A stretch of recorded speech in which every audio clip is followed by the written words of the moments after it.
Hello guys, hope आपको पिछली videos अच्छी लगी होंगी। तो चलिए अब आज हम आगे बढ़ते हैं। आज हम नेक्स्ट चैप्टर पढ़ेंगे। हम पढ़ेंगे आज एनसीईआरटी क्लास 6 साइंस का chapter number 5 measurement of length and motion.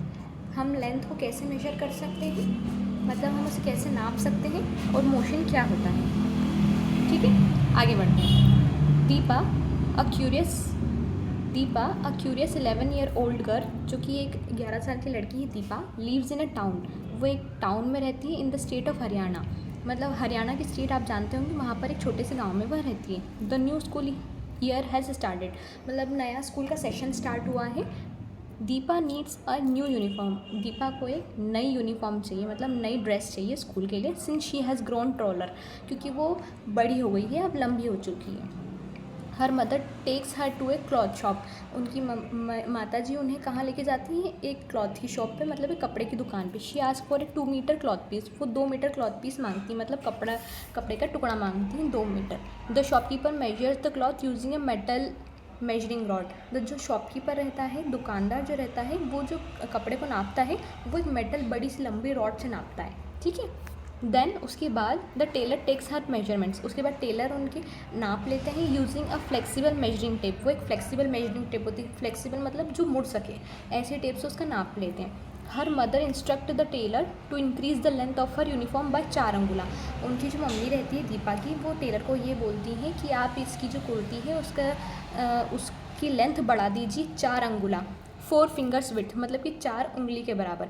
आप यहाँ पर ये टेप देख सकते होंगे ग्रीन कलर की। ये फ्लेक्सिबल टेप होती है, जिससे आप कैसे भी मोड़ सकते हैं, आराम से इससे मेजरमेंट लिए जा सकते हैं। इसके लिए दीपा बोलती है, अरे are the tape and rod similar to the scale. क्या टेप और रॉड स्केल की जैसी ही होती है। That the elder sister has in her geometry box, जो कि बड़ी बहन के ज्योमेट्री बॉक्स में है। What did mother mean by 4 angula. Mummy का 4 अंगुला से क्या मतलब था। ये हमारी स्केल जो कि हमारे ज्योमेट्री बॉक्स पे रहती है, आप ये यूज़ करते होंगे रोज़।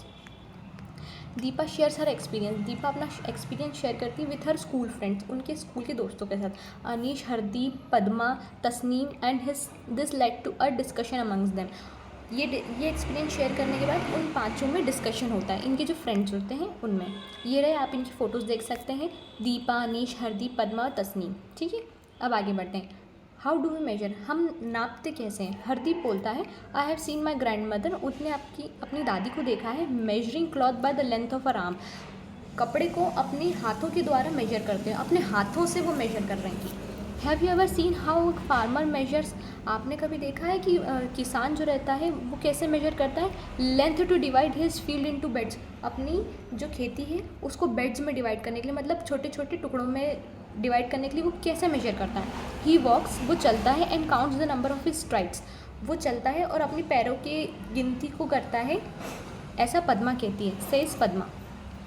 ओ not just the length of the strides. वो अपने पैरों की लेंथ से ही नहीं, sometimes they also use the length of their feet to measure. वो जो अपने पैरों का तलवा रहता है, वो उनसे भी कभी कभी मेजर करते हैं। एड्स अनीश, अनीश कहते हैं। दीपा सेज एक्साइटेडली, दीपा उत्साहपूर्वक कहती है, measuring length using body parts, मतलब कि नापना अपने बॉडी पार्ट्स के द्वारा, must be so much fun. ये कितना इन्जॉयफुल होता होगा। Let us also measure something using a body part. हम भी कुछ ऐसा मेजर करते हैं जो कि हम हमारे बॉडी पार्ट्स, मतलब हमारे शरीर के अंगों द्वारा हम मेजर कर सकें। वॉट शुड वी मेजर, हमें क्या मेजर करना चाहिए। Okay, let us measure the length of the table in our classroom. चलिए अब हम हमारी क्लासरूम के टेबल को मेजर करते हैं। तस्नीम बोलते हैं, says Tasneem. Padma says, and which body part should we use to measure it. और हम कौन सा बॉडी पार्ट यूज़ करेंगे इसको मेजर करने के लिए। दीपा सेज, दीपा बोलती है, let us our hand span. हम हमारे हैंड स्पैन मतलब हमारे हाथ की हथेलियाँ। आप ये यहाँ पर पिक्चर में देख रहे होंगे, उन्होंने अपने हाथ की हथेलियों का इस्तेमाल करा है। ठीक है, I will show you how to use it. मैं तुम्हें बताती हूँ कि कैसे यूज़ करते हैं। I have seen my mother using it. मैंने अपनी माता जी को देखा है।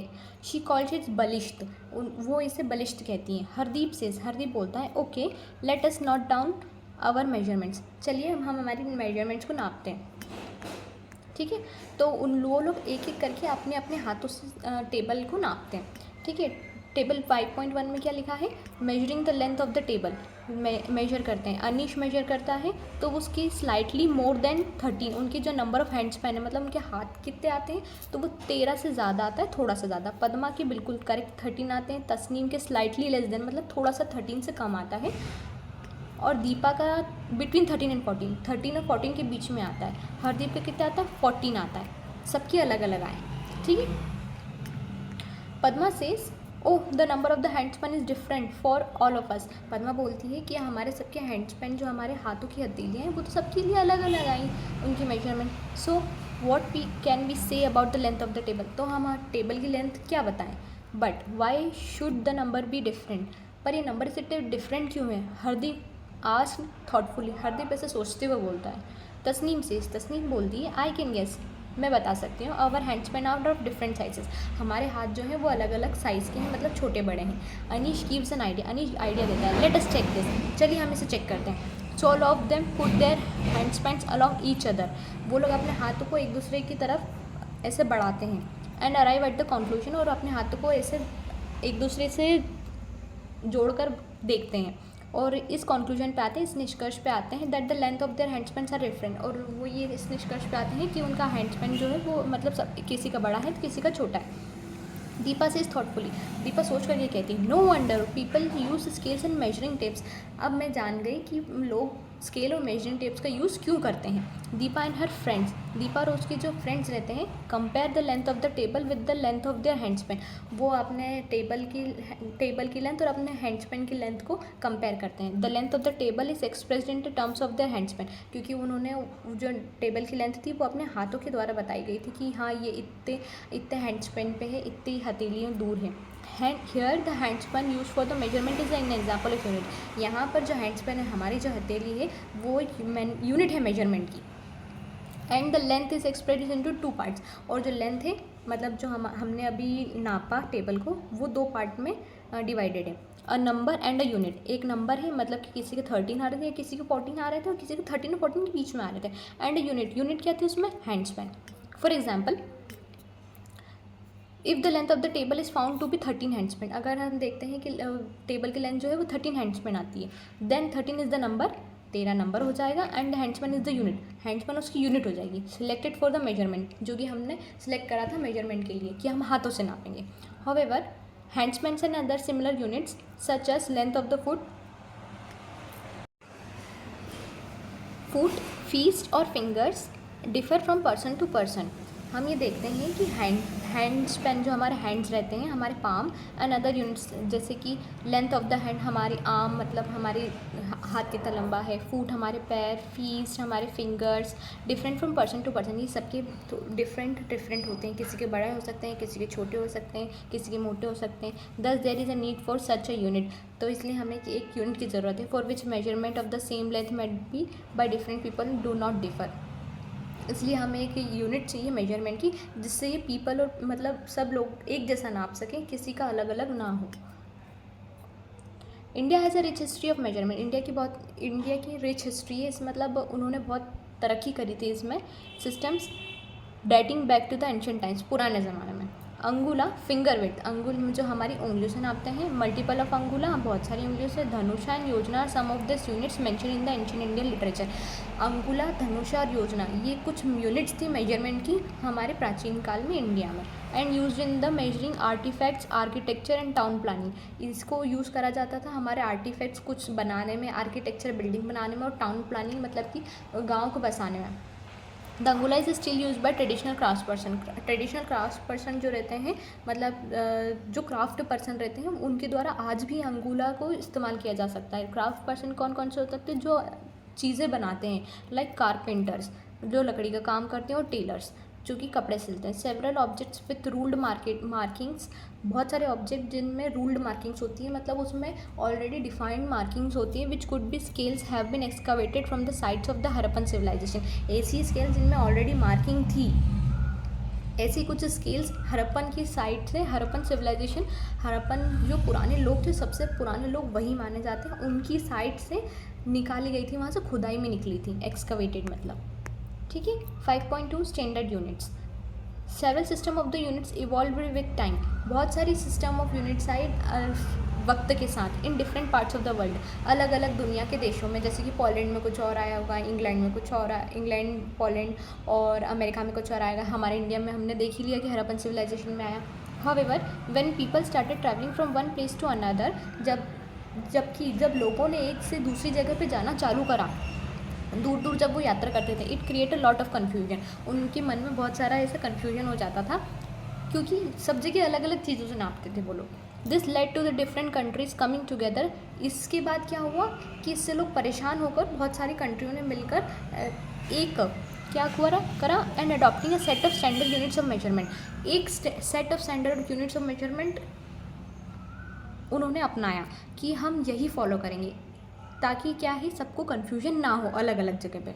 The system of units now use is known as, जो हम आज यूज़ कर रहे हैं सिस्टम ऑफ यूनिट्स, इसे क्या कहते हैं, इंटरनेशनल सिस्टम ऑफ यूनिट्स और एसआई यूनिट्स। इन्हीं को हम एसआई यूनिट्स बोलते हैं आज के ज़माने में, जो हम length, centimetre, metre, kilometre use कर रहे हैं। ठीक है। The SI unit of length is metre, जो लेंथ की एसआई यूनिट है। एसआई कौन सी है, ये हमारी ये पुरानी वाली एसआई जिन्हें अभी सब लोगों ने मिलकर एक बनाया था, इतने सारे लोगों ने मिलकर, उसे ही हम एसआई यूनिट बोलेंगे। और यहाँ पर लेंथ की जो एसआई यूनिट है वो क्या होगी, मीटर होगी। It symbol is small m, हम इसे स्मॉल एम ही लिखेंगे, हम इसे कभी कैपिटल एम नहीं लिखेंगे। A metre scale is shown in the figure 5.2। आप यहाँ पे फिगर 5.2 देख रहे होंगे, यहाँ पर ये स्केल बताई गई है येलो कलर की। ठीक है, इसे मीटर स्केल बोलेंगे। 1 metre is divided into 100 equal part, जो 1 मीटर है वो 100 इक्वल पार्ट्स में डिवाइडेड होता है, मतलब 1 मीटर इक्वल टू 100 सेंटीमीटर होगा। ठीक है।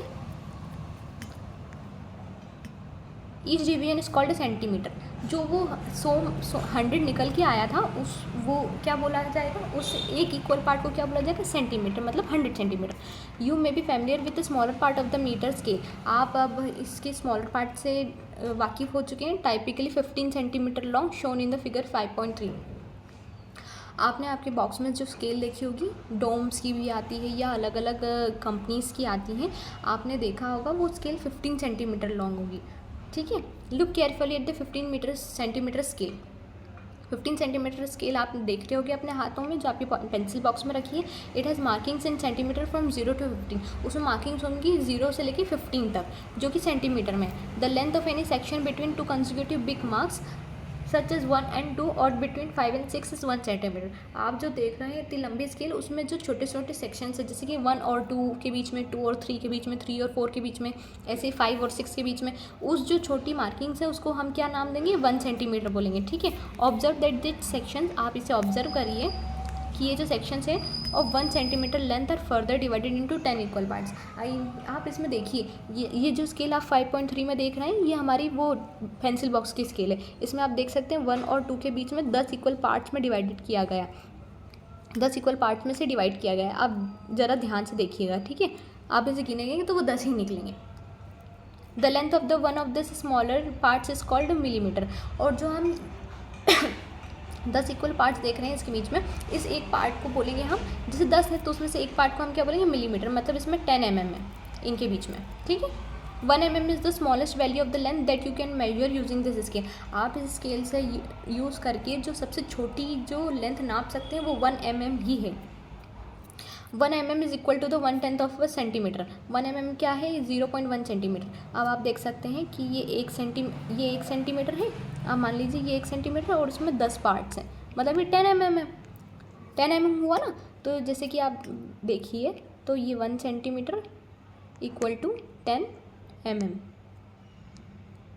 ठीक है।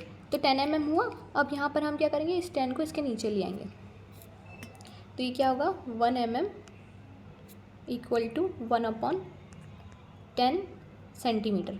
और हम इसे क्या लिख सकते हैं, 0.1 सेंटीमीटर। तो अब आप ये सोच सकते हैं कि ये कहाँ से आया, 1 mm इक्वल टू 0.1 सेंटीमीटर, ये हम 1 mm इक्वल टू 0.1 सेंटीमीटर, ये मैंने आपको करके दिखा दिया है।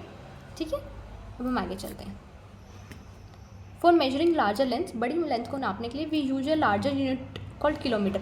हम लार्जर यूनिट को नापने के लिए कौन सी यूनिट का इस्तेमाल करते हैं, किलोमीटर्स का, क्योंकि हम इतनी बड़ी बड़ी जगह जाते हैं तो अब हम मीटर में नापते रहेंगे तो कब तक नापते रहेंगे, इसलिए which is equal to the 1000 metres. अभी हमने 1 मीटर देखा, मीटर वाली स्केल देखी, ठीक है। मीटर के अंदर 1 किलोमीटर के अंदर वहीं 1000 मीटर्स होते हैं। 1 किलोमीटर के अंदर 1000 किलोमीटर्स होते हैं, ठीक है। And for measuring smaller length, छोटी लेंथ को नापने के लिए we use unit such a centimetre और मिलीमीटर। हम छोटी जो लेंथ होती है उसको नापने के लिए हम सेंटीमीटर मिलीमीटर का यूज़ कर सकते हैं, जैसे कि मैंने आपको ऊपर वाली स्केल में बताया था। Would it to be convenient to use the unit measure the length, larger length such as the length of a railway track between two cities, or to measure the smaller length such as the thickness of a page of a book।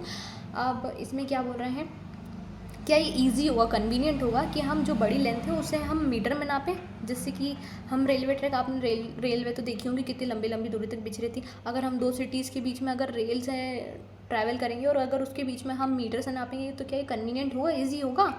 और वो आगे कहता है कि smaller length को नापने के लिए क्या हम मीटर का स्केल का इस्तेमाल करें, क्या ये सही होगा। जैसे कि उसने बोला कि आपकी एक पन्ना रहता है, एक पेज रहता है, क्या उसकी मोटाई नापने के लिए हम मीटर स्केल का इस्तेमाल करेंगे तो ठीक होगा।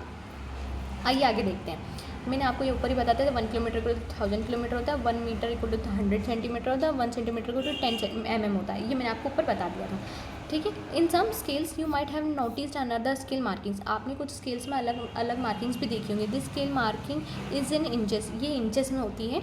Where 1 inch equal to 2.54 centimetre होता है। 1 इंच क्या होता है, 2.54 सेंटीमीटर होता है। इन अर्लियर डेज, पुराने दिनों में unit such as inch and foot, पुराने दिनों में यूनिट्स इस्तेमाल करी जाती थी, जैसे कि इंच और फुट का इस्तेमाल किया जाता था। Where use to measure the length को नापने के लिए। This unit are still use by some people, कुछ लोग इनका इस्तेमाल आज भी करते हैं। आप ये स्केल देख रहे हैं, ये तो हमारी नॉर्मल सेंटीमीटर वाली स्केल है। आपकी जो स्केल के दूसरी तरफ होगा ये इंच स्केल होती है, ठीक है। इसके इंच के स्केल का वो क्या होता है, इकाई, जैसे कि 1 centimetre 1 inch equal to 2.54 centimetre, ठीक है। Suppose we all measure the length of the table. मान लीजिए अगर हम फिर से एक बार पूरी टेबल की लेंथ को मेजर करें, बट इस बार यूजिंग अ मीटर स्केल, इस बार हम मीटर स्केल का इस्तेमाल करेंगे। Will our result will be different, क्या फिर भी हमारे रिजल्ट डिफरेंट आएंगे। No, but we should first learn the correct way of using a scale to measure length. नहीं, पहले हमें करेक्ट वे जानना होगा कि हम स्केल का इस्तेमाल कैसे करें। चलिए आगे जानते हैं। Correct way of measuring length, सही तरीका उसे इस्तेमाल करने का। फॉर मेजरिंग यानी लेंथ, किसी भी लेंथ को मेजर करने के लिए we need an appropriate scale, एक अच्छी स्केल चाहिए होती है। फॉर एग्जांपल, एक उदाहरण, if you want to measure the length of your pencil, अगर आप चाहते हैं कि अपने पेंसिल के लेंथ को मेजर करिए, मैं यूज़ अ 15 सेंटीमीटर स्केल, आप आपकी जो बॉक्स में 15 सेंटीमीटर स्केल होगी उसे यूज़ कर सकते हैं। सिमिलरली ऐसे ही if the height of the room is to be measured, अगर एक रूम की हाइट जिसमें आप बैठे हैं उसकी मेजर करनी हो, कोई से भी रूम की, you may need a metre scale और मेजरिंग टेप। आपको वहाँ पर एक मीटर स्केल चाहिए या measuring tape. You can not directly measure the girth of a tree और the size of the chest using a metre scale. आप सीधा एक पेड़ की लंबाई और एक चेस्ट की साइज़ आप मेजर नहीं कर सकते सीधे एक मीटर स्केल से, जो कि आपने देखा होगा वो बिल्कुल भी फ्लेक्सिबल नहीं होती, वो बिल्कुल रिजिड होती है, मतलब कड़क होती है स्केल। क्या आप उससे ट्री को नापने जा सकते हैं कि 15 मीटर स्केल से, आपकी मीटर स्केल से। फॉर सच मेजरमेंट, इस मेजरमेंट के लिए फ्लेक्सिबल मेजरिंग टेप आती है जो कि कैसे भी मुड़ सकती है, उसे ही हम फ्लेक्सिबल बोलते हैं। Such as a tailor's tape is more suitable, जो कि आपने किसी टेलर के पास देखी होगी, वो मेजरिंग टेप जो उनकी रहती है, ऊपर हमने ग्रीन कलर की देखी थी बुक में, उसे हम इस्तेमाल कर सकते हैं इस काम में।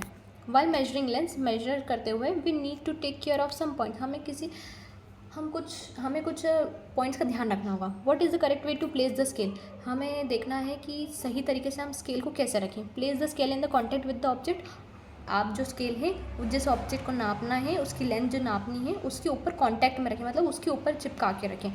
Along its length as shown, आपने 5.4 फिगर में देखा होगा, जैसे कि method of placing the scale क्या होगी। तो ये स्केल हमने सीधी रखी है, बिल्कुल ऐसे आड़ी तिरछी नहीं रखी, पर ये हमने आड़ी रखी है, ये गलत है। जो कि हमें इस बॉक्स को नापना है तो हमें ये आड़ी नहीं रखनी है, हमें ये बिल्कुल सीधी रखनी है, जैसे कि बॉक्स नापना और इसी के सेम लाइन पे पैरेलली हमने ये स्केल रखी, ठीक है।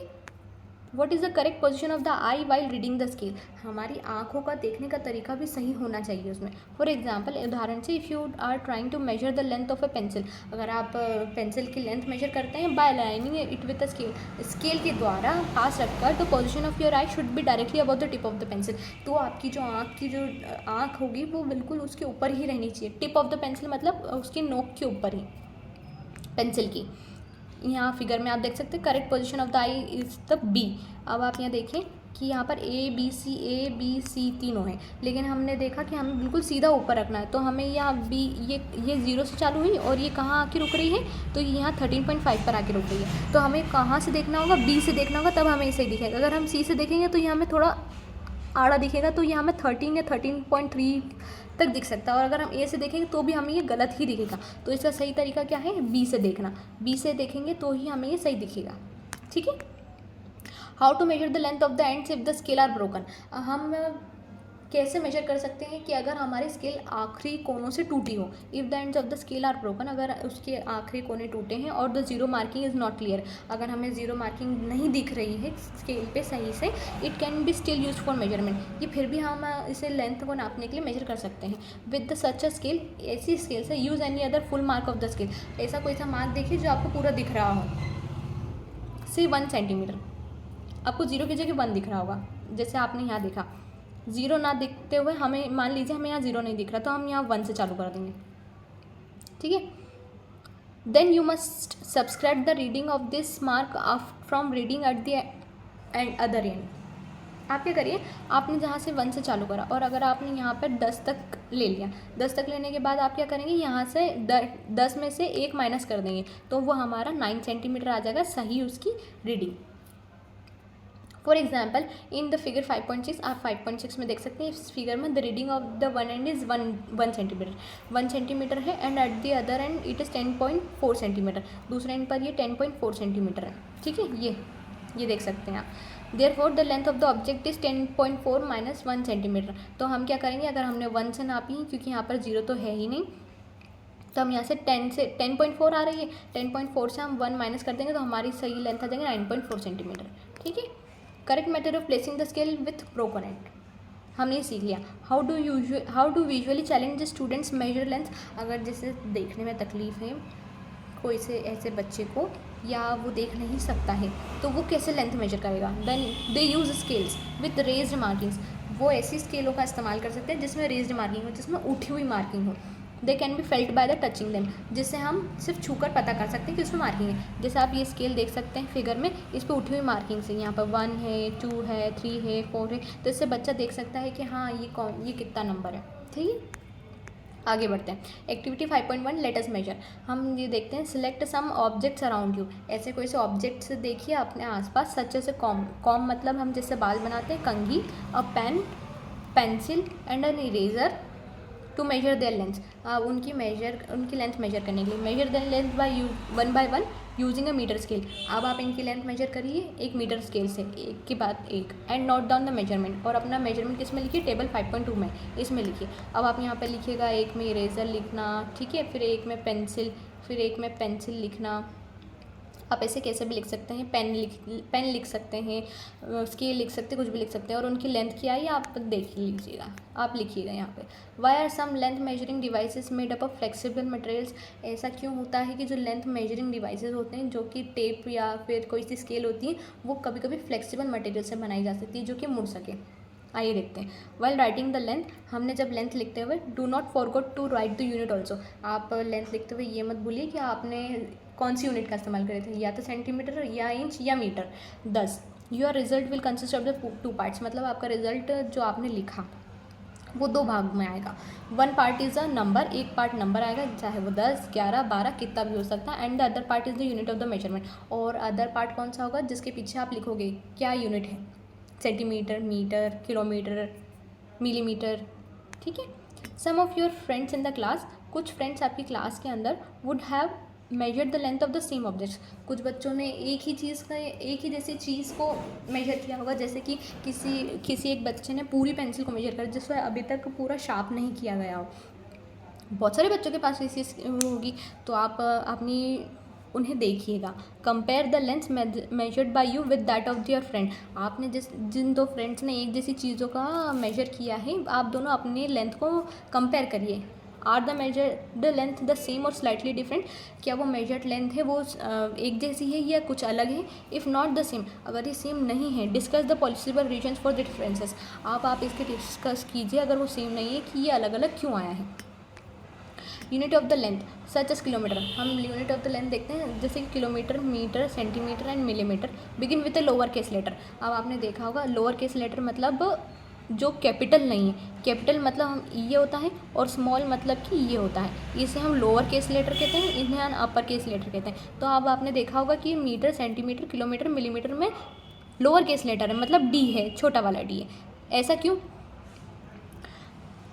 Accept at the beginning of the sentence. अगर हम किलोमीटर, मीटर, सेंटीमीटर, मिलीमीटर लिखते हैं तो वो उसके हम लोअर केस लेटर्स लिखते हैं, मतलब छोटे उससे चालू करते हैं। पर अगर हम सेंटेंस की शुरुआत कर रहे हैं तो हम इसे कैपिटल ही लिखेंगे, ठीक है। Their symbols kilometre, metre, centimetre, millimetre are also written in the lower cases. मतलब ये भी छोटे मतलब लोअर केसेस में लिखे जाते हैं, कैपिटल में नहीं लिखे जाते हैं। And are never followed by the S for the plural. और इनके पीछे हम एस नहीं लगाते हैं, अगर वो कितना भी हो, चाहे 10 हो, 11 हो, 1000 हो, 20,000 हो, लाख हो, फिर भी हम इनके पीछे एस नहीं लगाएंगे प्लूरल के लिए, ठीक है। Note that a full stop is not written after the symbol. अब आप ये देखिए कि इनके पीछे फुल स्टॉप नहीं लगाया जाता। जैसे कि हम मिलीमीटर, हमने 10 मिलीमीटर नापा और हम इसके पीछे फुल स्टॉप लगा दें, नहीं, फुल स्टॉप नहीं लगता है। फुल स्टॉप तभी लगेगा यहाँ पर जब हम सेंटेंस को एंड कर रहे हो। अगर हम सेंटेंस का एंड नहीं कर रहे हैं तो इसके पीछे फुल स्टॉप नहीं लगेगा, ठीक है।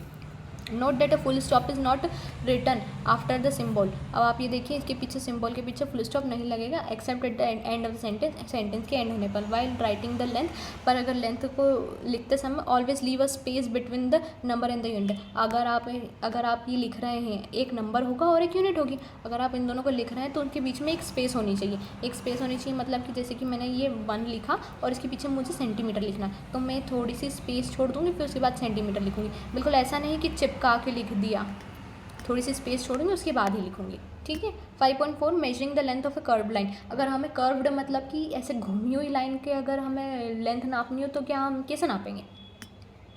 अनिश एंड हिज पेरेंट्स। अनिश और उनके माता पिता ने फिक्स्ड इलेक्ट्रिक स्ट्रिंग लाइट्स, उन्होंने इलेक्ट्रिक स्ट्रिंग लाइट्स लगे on the arcs of the veranda for their house. Arcs जैसे मैं बताती हूँ आपको, ये आर्चेस होंगी, ये जो आप देख रहे हैं ये गोल गोल गोल, ये यहाँ पर उन्होंने लाइट लगाई। फिगर में हम देख सकते हैं 5.7 में, for a celebration at the home, एक त्यौहार के दौरान। How would they have measured the required length of the string lights. उन्होंने कैसे मेजर करी होगी इनकी length? In the case of a curve line, ऐसे घुमावदार लाइन के केस में measurement can be made with the help of a flexible measuring tape और by using a thread as the shown in the figure 5.8। देखो 5.8 में बताया गया है कि हम ऐसी कर्व्ड लाइंस या फिर आर्चेस में हम कैसे मेजर कर सकते हैं लाइट्स को। तो हमने कैसे मेजर करा होगा? कोई से फ्लेक्सिबल मटेरियल लिया होगा जो मुड़ सकता है, उससे हमने मेजर करा। फिर उसके बाद या तो फिर हमने क्या करा कि हमने धागे से लाइट नाप ली और उसके बाद फिर धागे को सीधा कर दिया, धागे को सीधा कर दिया। अब हम उससे किसी स्केल से नाप लेंगे तो इससे क्या होगा कि हमें उसकी लेंथ मिल जाएगी। The thread can be straightened, फिर हम बाद में थ्रेड को सीधा कर लेंगे। And its length can be measured using a metre scale, फिर हम उसे मीटर स्केल से नाप लेंगे। 5.5 डिस्क्राइबिंग पोजीशन डिस्क्राइब करते हैं। One day the teacher informs her student, एक दिन टीचर अपने बच्चों को बताती है that she has planned an educational visit to a nearby garden, कि उनकी टीचर ने एक एजुकेशनल विजिट मतलब कि उन्होंने बोला कि हम एक दिन गार्डन जाएंगे। She ask the student to reach there directly in the morning, तो वो बोलती हैं कि अगली सुबह आप सीधे गार्डन पहुँचें। Deepa and her friends start discussing whether the garden would be closure then the school और फार्दर। दीपा अपनी फ्रेंड्स के साथ ये डिस्कस करती है कि गार्डन स्कूल से पास पड़ेगा या स्कूल से दूर पड़ेगा। Tasneem and Padma says that, Tasneem और पद्मा कहती हैं that the garden would be closer, कि है ना गार्डन पास तस्नीम और पद्मा। देखिए आप इस फिगर में देखिए 5.9 में आप यहाँ देख सकते हैं कि गार्डन यहाँ है और स्कूल यहाँ है और बस स्टैंड यहाँ है, ठीक है। तस्नीम और पद्मा कहती हैं कि गार्डन हमारे घर से पास होगा, ठीक है, गार्डन पास होगा rather than school. While Deepa and Anish feel that the school would be closure. Deepa और अनीश कहाँ हैं? देखो दीपा और अनीश का घर यहाँ पर। दीपा अनीश क्या कहते हैं कि हमारे से स्कूल पास में, तस्नीम और पद्मा कहते हैं कि गार्डन पास में है। Hardeep thinks that both would be at the equal distance. Hardeep बोलता है जो जिसका घर बीच में है कि वो दोनों तो एक ही डिस्टेंस पे, यहाँ से वो यहाँ भी जा सकता है सेम टाइम पर, वो यहाँ पर भी आ सकता है। ठीक है, ये लोकेशन हो गई। सब लोग अपने अपने घर से देख रहे हैं। Who do you think is correct, आप देखते हैं कौन करेक्ट है। All of them are correct, क्या सभी करेक्ट है। Then why are their observation different, जब सभी लोग सही हैं तो उनके ऑब्जर्वेशन इतने अलग अलग क्यों हैं। They are locating the distance of the school and the garden from their houses, क्योंकि उन लोगों ने जो स्कूल और गार्डन की डिस्टेंस थी वो अपने घर से तय करी थी। इफ इंस्टेड इसी जगह each of them had thought of the distance from a same object और पॉइंट, अगर इसकी जगह उन्होंने अपने घर की जगह उन्होंने जो डिस्टेंस है वो किसी सेम पॉइंट या सेम ऑब्जेक्ट से करी होती, से बस स्टैंड, अगर उन्होंने सीधे बस स्टैंड से करी होती कि है ना बस स्टैंड से कितने दूर पड़ेगा, तो बस स्टैंड से बोलेंगे हाँ बहुत दूर पड़ेगा, इतना 5 घर क्रॉस करने के बाद या 1 किलोमीटर चलने के बाद हमें गार्डन मिलेगा, तो सबका ऑब्जर्वेशन सेम होता।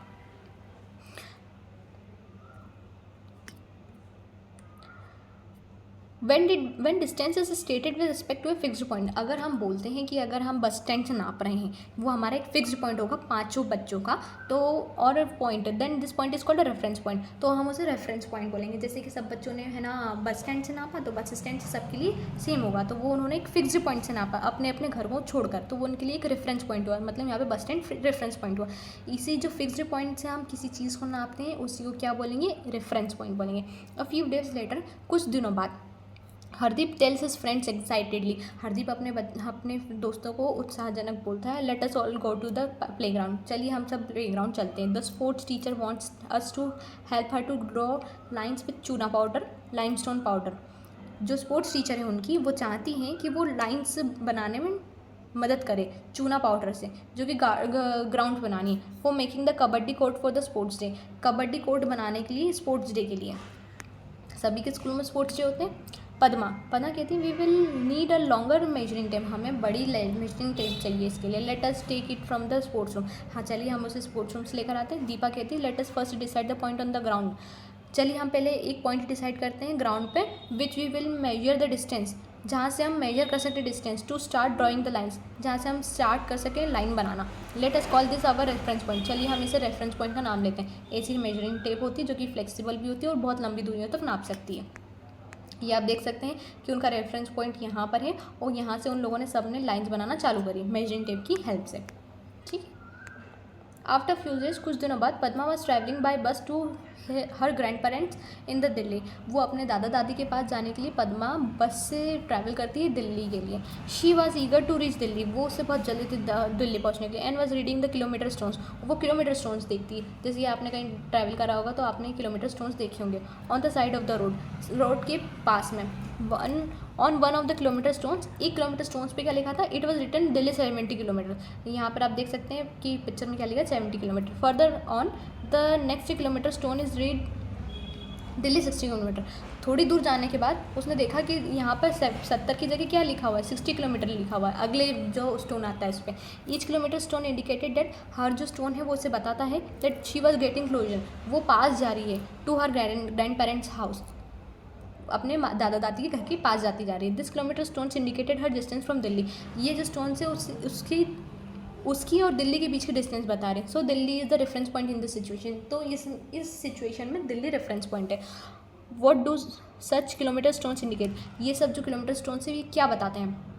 How could Padma conclude that she was getting closer to her destination, ये वो कैसे जान रही है कि वो बिल्कुल पास जाती जा रही है। आप ये देख सकते हैं, ये हमारा रेफरेंस पॉइंट है, ये हमारा दिल्ली है जहाँ पे 0 किलोमीटर लिखा है। फिर वो जैसे जैसे पास आती चली जाएगी। देखिए पहले उसने 70 देखा, फिर 60 देखा, तो मतलब 10 कम होता जा रहा, फिर 10 और कम होता जा रहा, फिर और 10 कम होता जा रहा। इसका मतलब वो पास से जाती जा रही है। If the kilometre stone reads, अगर किलोमीटर स्टोन पे लिखा है Delhi 70 kilometre as shown in the figure 5.3, we can set at the position of the Padma 70 kilometre. जब अगर 70 किलोमीटर लिखा है तो हम ये जान सकते हैं कि पद्मा की और दिल्ली के बीच में डिफरेंस है वो 70 किलोमीटर है from Delhi. When the kilometre stone read 60 kilometre, अगर वो 60 किलोमीटर बता रहे हैं kilometre stone, then the position of the Padma 60 kilometre from Delhi, तो पद्मा की डिस्टेंस जो है वो 60 किलोमीटर दूर है दिल्ली से।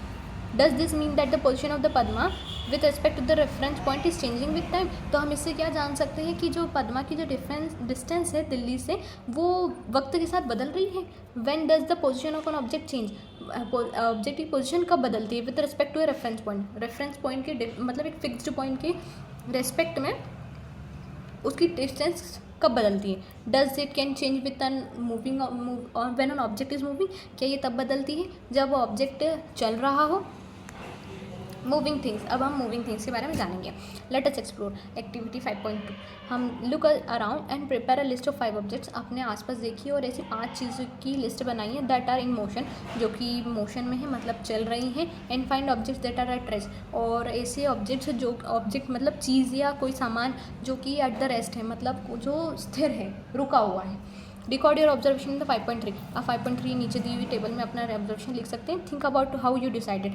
आप ये सोचिए कि आपने कैसे डिसाइड करा कि whether an object was in motion और एट रेस्ट, कि कोई सा ऑब्जेक्ट मोशन में है या रेस्ट में, मतलब चल रहा है या स्थिर है। Right your explanation justification in the 5.3 table. तो आप अपना जस्टिफिकेशन बताइए कि क्यों हिल रहा है, ये चल रहा है। तो cow gracing in the field, आपने कैसे जाना कि काउ जो है वो मतलब ग्रेस कर रही है ऑब्जेक्ट इन द मोशन की है, वो चल ही रही है। तो उसका जस्टिफिकेशन क्या लिखेंगे आप कि हाँ, मैं चलिए मानिए कि एक रेफरेंस पॉइंट ले लीजिए, एक पेड़ है, एक पेड़ से वो काउ पहले उसके नीचे ग्रेस कर रही थी, मतलब चल रही थी, फिर उसके बाद वो थोड़ी सी दूर पहुँच गई, तो हमने माना कि हाँ काउ जो है वो चल रही है, यही हमारे जस्टिफिकेशन में आएगा। ठीक है, वैसे ही ट्री है, objects eight the rest, justification वो हिल ही नहीं रहा है, कुछ भी हिल ही नहीं रहा है क्योंकि वो कहीं जा ही नहीं पा रहा। हम उसके लिए कोई सा रेफरेंस पॉइंट ले लें, जैसे मान लें कोई सा पहाड़ है, पहाड़ से वो आगे बढ़ ही नहीं रहा है, तो ये हमारे जस्टिफिकेशन हो जाएगा। ऐसे बहुत सारी चीज़ों का आप लिख सकते हैं। कंपेयर एनालाइज, आप कंपेयर करिए your justification. How can one decide if N object is in the motion और रेस्ट? कोई कैसे डिसाइड कर सकता है कि कोई सी चीज़ जो है मोशन में है या रेस्ट में, क्या कोई चीज़ चल रही है या रुकी हुई है।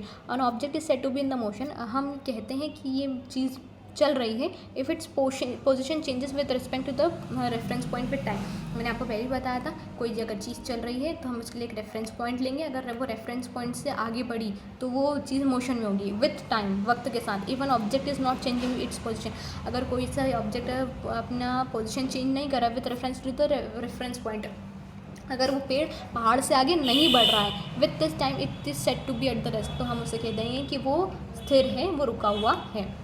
Deepa looked around her, Deepa अपने आसपास देखती है बस में, in the bus and notice that all the passengers were seated, इसके सारे जो पैसेंजर हैं, जो सारे यात्री हैं, वो बैठे हुए हैं। शी लुकड अराउंड अगेन, वो एक बार फिर देखती है आफ्टर अ मिनट, 1 मिनट बाद, and found in them still occupying there seats, कि वो फिर भी उन्हीं सीट्स पर बैठे हुए हैं। She wondered are they moving, वो सोचती है क्या ये लोग मूव कर रहे हैं। She concluded that the position of the passenger was not changing with time, उसने देखा कि वक्त के साथ उनकी जो पोजीशन है जहाँ वो बैठे हैं वो बदली नहीं है। Therefore they were certainly eight rest, कि उसको ये इससे समझ में आता है कि हाँ वो लोग रेस्ट में हैं। However when she looked outside, जबकि वो बाहर देखती है, she felt there were in motion, कि जो बस है वो तो चल रही है, as their position were changing with respect to their things, क्योंकि वो जो बाहर की चीज़ें हैं वो तो पीछे निकलती चली जा रही है और वो आगे बढ़ते चले जा रहे हैं, इसका मतलब ये वो लोग मोशन में है। The reference point is important, जो रेफरेंस पॉइंट है वो बहुत इंपॉर्टेंट है इसमें, in deciding weather an object is in eight the rest और इन द मोशन, इसलिए रेफरेंस पॉइंट है वो बहुत इंपॉर्टेंट है कि कोई सी चीज़ रेस्ट में है या मोशन में है। इफ़ दीपा कंसिडर्ड हरसेल्फ, अगर दीपा अपने आप को समझती है और the bus as the reference point, कि वो बस को या खुद को समझती है एक रेफरेंस पॉइंट पैसेंजर्स के लिए, then the passengers were at the rest, इसके हिसाब से तो पैसेंजर्स रेस्ट पे हैं क्योंकि वो बस के अंदर बैठे हैं और वो लोग हिल भी नहीं रहे। However, इसके बाद if she considered any object outside बस सच अ बिल्डिंग, इसके अलावा अगर वो बस के बाहर देखती है आउटसाइड द बस, जैसे कि उसे एक बिल्डिंग दिखती है, वो उस बिल्डिंग को एज द रेफरेंस पॉइंट मान लेती है, then the passengers and the bus were in the motion, तो बिल्डिंग तो वो जैसे बिल्डिंग को रेफरेंस पॉइंट मानती है जैसे, लेकिन बस आके बढ़ती है तो वो बिल्डिंग पीछे निकल जाती है। इससे उसे क्या समझ में आता है कि नहीं बस और पैसेंजर्स जो हैं वो तो मोशन में है। Suppose you are travelling on a ship, मान लीजिए आप शिप पर ट्रैवल करें which is moving at a constant speed, वो कॉन्स्टेंट स्पीड पर आगे बढ़ रही है, मतलब अगर वो 30 किलोमीटर पर आवर पे चल रही है तो वो 30 किलोमीटर पर आवर पर ही आगे भी चलेगी। ठीक है, कॉन्स्टेंट स्पीड पर चल रही है, ना बढ़ रही है उसकी स्पीड, ना कम हो रही है। अराउंड अ स्ट्रेट लाइन, वो ऑन अ काम सी, वो बिल्कुल सीधे जा रही है एक शांत समुद्र में। Suppose there is no window, मान लीजिए वहाँ पर कोई खिड़की नहीं है on the ship. Is there any way that you can determine whether the ship is moving और स्टेशनरी, इसके अलावा कोई और ऐसा रास्ता है जिससे आप बता सकें कि शिप हमारी चल रही है या रुकी हुई है। स्टेशनरी मतलब रुका होना।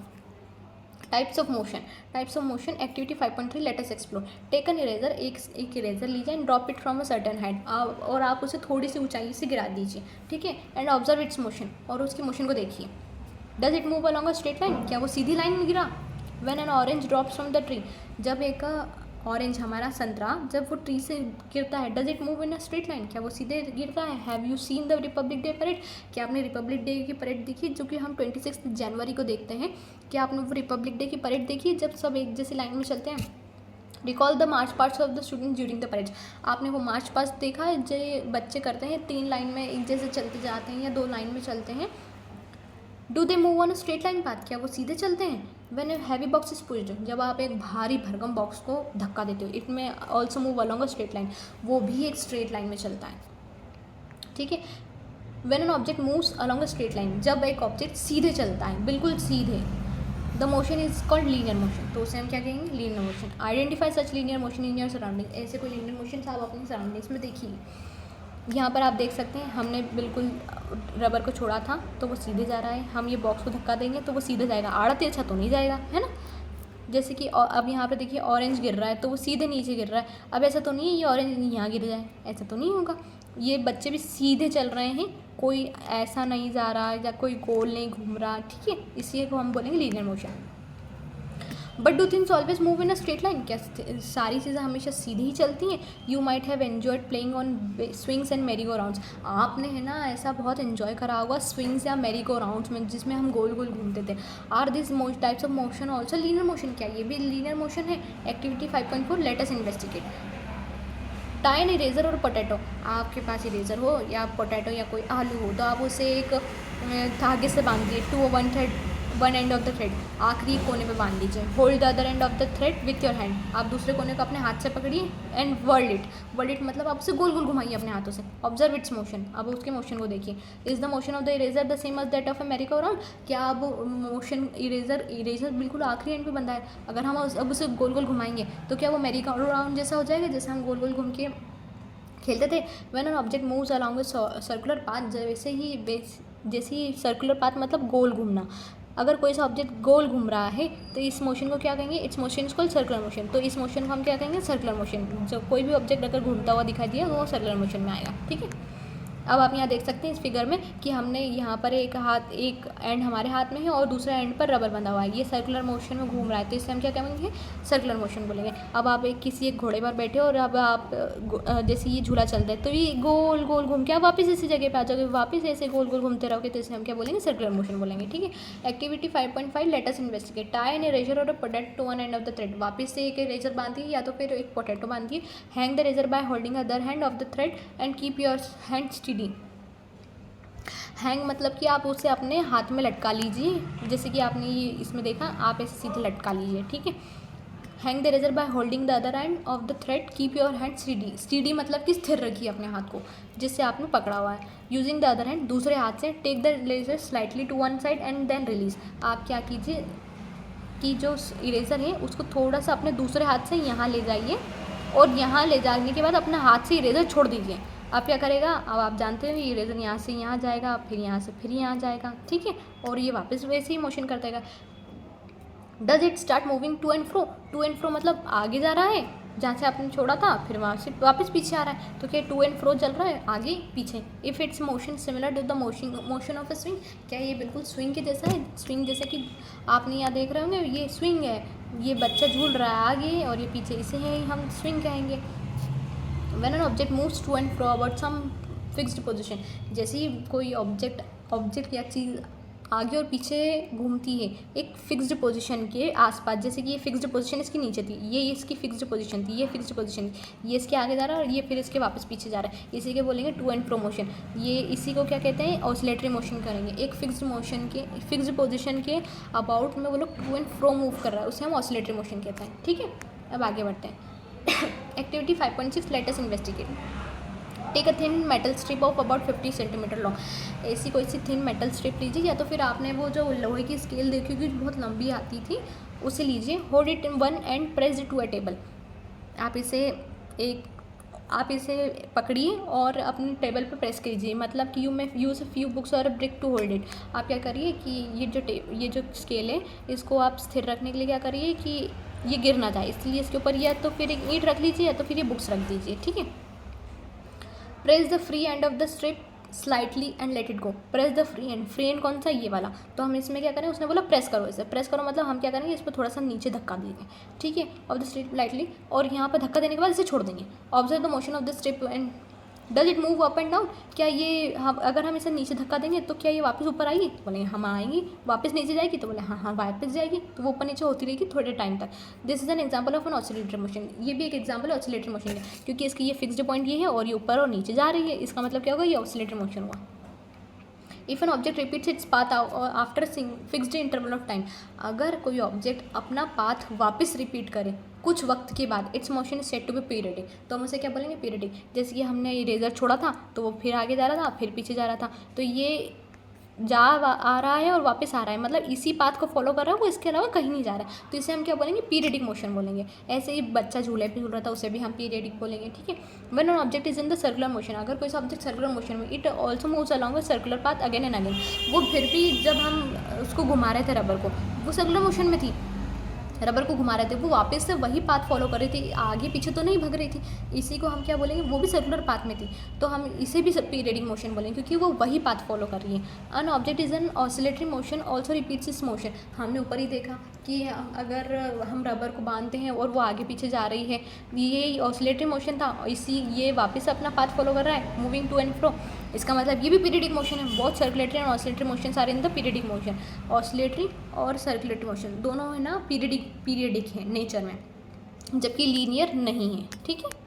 एक्टिविटी 5.7 लेट अस आइडेंटिफाई, देखते हैं। Look at the picture of a children's park, आप एक बच्चों के पार्क को देखिए, तो फिर एक बच्चों के पार्क को विजिट करिए, विजिट अ चिल्ड्रंस पार्क।